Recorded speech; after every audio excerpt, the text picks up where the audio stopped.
আর মাত্র কয়েক ঘন্টা অতিক্রম করলে শুরু হয়ে যাবে কেকেআর ভিএস আরসিবির খেলা, এবং এই দুটি দলই হচ্ছে হাড্ডাহাড্ডি, এবং হাড্ডাহাড্ডি দলের ভিতর কোন টিম ভালো খেলবে এবং কোন প্লেইং ইলেভেন কি হতে চলে সবকিছু দেখে নেবো এই ভিডিওর মাধ্যমে।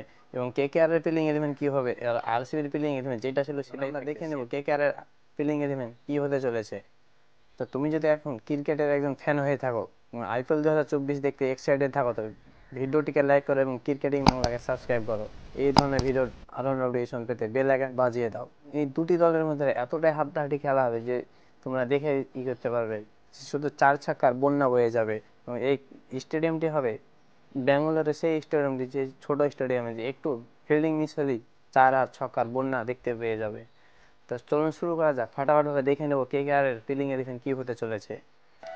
নাম্বার ফিলসিট উইকেট কিপার এবং সুরেশ রায়না এই দুজন থাকবে ওপেনার হিসাবে।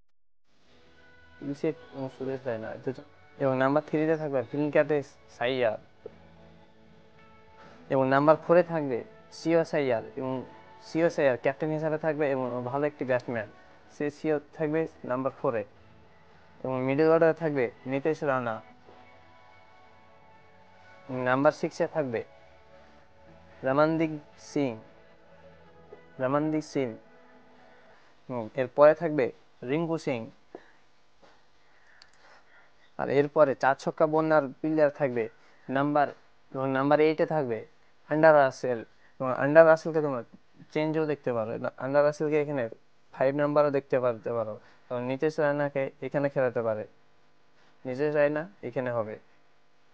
এই একটির ভিতরেই তোমরা চেঞ্জেস দেখতে পারো, যে চার ছক্কার বন্যা বয়ে দিয়ে যে আন্ডার রাসেল বলার ডিপার্টমেন্টে আছে। ম্যাচের স্টার থাকবে নাম্বার 9-এ, এবং নাম্বার 10-এ আছে হর্ষিত রানা, এবং নাম্বার 11-এ থাকবে বরুণ চক্রবর্তী। এই ছিল আজকে কেকেআর এর প্লেইং ইলেভেন।